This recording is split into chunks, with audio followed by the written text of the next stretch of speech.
Praise the Lord. ദൈവത്തിൻ്റെ ധന്യ തിരുനാമം വാഴ്ത്തപ്പെടുമാറാകട്ടെ. ഈ ആഫ്റ്റർനൂൺ സമയത്ത് ഒരു ദൈവവചന ചിന്തയുമായി നിങ്ങളുടെ അടുത്തേക്ക് കടന്നു വരുവാൻ സർവശക്തനായ ദൈവം എൻ്റെ ജീവിതത്തിൽ നൽകിയ നല്ല മുഖാന്തരങ്ങളെ ഓർത്ത് ഞാൻ കർത്താവിനെ നന്ദിയോടെ സ്തുതിക്കുന്നു.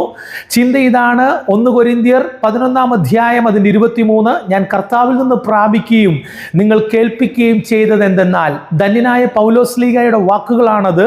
കാരണം എന്തെന്നാൽ 66 പുസ്തകത്തിൽ 39 പഴയ നിയമവും 27 പുതിയ നിയമത്തിൽ ധന്യനായ പൗലോസിനെ പിൽക്കാലങ്ങളിൽ കർത്താവ് 14 ലേഖനങ്ങൾ എഴുതുവാൻ പ്രാപ്തനാക്കി.